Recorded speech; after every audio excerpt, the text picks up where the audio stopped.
ایک انگریز لڑکی جس کا خواب رائٹر بننا تھا، اچانک اس کے ساتھ کوئی حادثہ ہوا اور اس کی پوری باڈی پیرالائز ہو گئی۔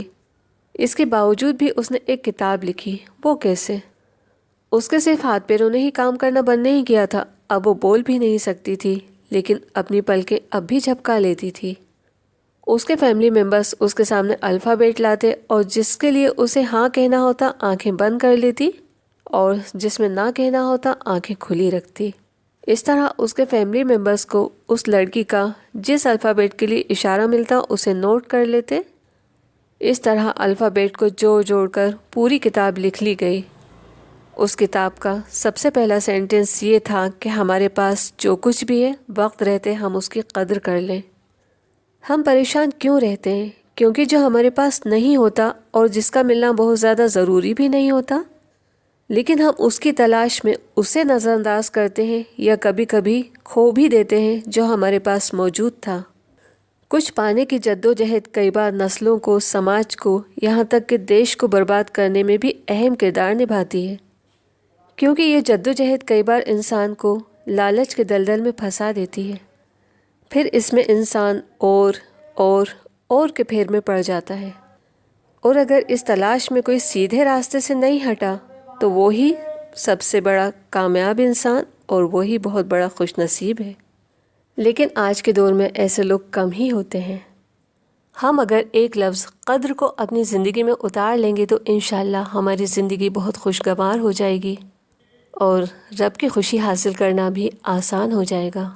پھر ہم آگے بڑھنے کے لیے کسی غلط طریقے کا استعمال بھی نہیں کریں گے۔ وہ کیسے؟ شکر کرنا رب کو بہت پسند ہے۔ ہمارے پاس جو کچھ بھی ہے جب ہم اس کی قدر کریں گے تو یہ قدر ہی شکر کا ایک روپ ہے، اور شکر سے خوش ہو کر اللہ نعمتوں کو بڑھا دیتا ہے۔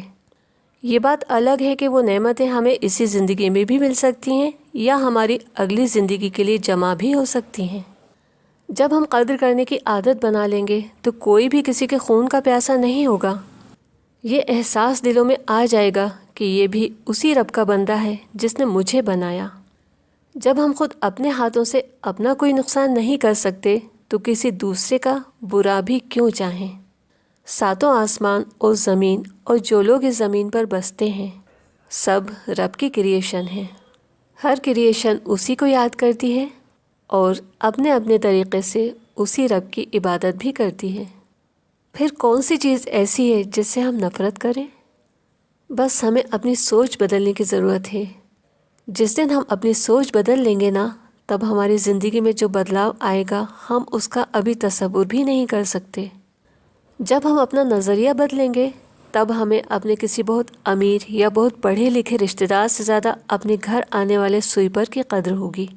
وہ سوئپر جو ہمارے گھر کا کچرا لے جاتا ہے، اگر وہ 2-4 دن ہمارے گھر نہیں آئے تب ہمارا کیا حال ہوتا ہے۔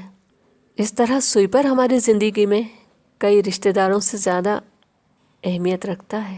یہ بات یقیناً بہت کڑوی ہے، لیکن یقین نہ آئے تو ایک ایکسپریمنٹ کر کے دیکھ لیجئے۔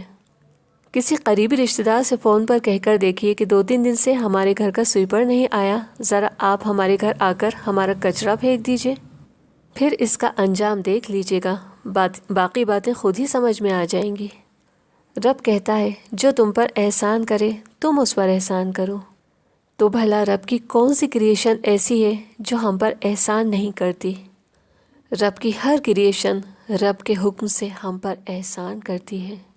ہمیں 2 دن پانی نہ ملے، ہوا اپنا رخ بدل لے، گھر میں کوکنگ گیس کا سلنڈر ختم ہو جائے، صرف 1 دن آگ نہ ملے، پھر اس مٹی پر تو ہم اپنا سارا بوجھ ہی لاد دیتے ہیں۔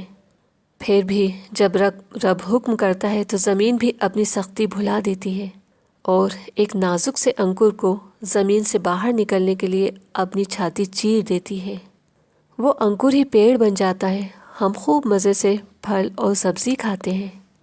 ہم خوبصورت پیڑ پودوں اور رنگ برنگے پھولوں کو دیکھ کر تر و تازہ ہوتے رہتے ہیں۔ تو بھائیوں اور بہنوں، ہم نفرتوں کے بیج بو کر رب کو خوش نہیں کر سکتے۔ رب کا عشق دل میں پیدا کرنے کے لیے سب سے پہلی شرط ہے اس کی ہر کریشن، چاہے وہ چرندے ہوں، پرندے ہوں، پیڑ پودے یا پھر انسان، سب کی قدر کریں۔ تو آئیے آج ہم صرف ایک لفظ قدر کو اپنی زندگی میں اتارنے کی کوشش کریں۔ یہی دونوں جہاں کی کامیابی کی پہلی سیڑھی ہے۔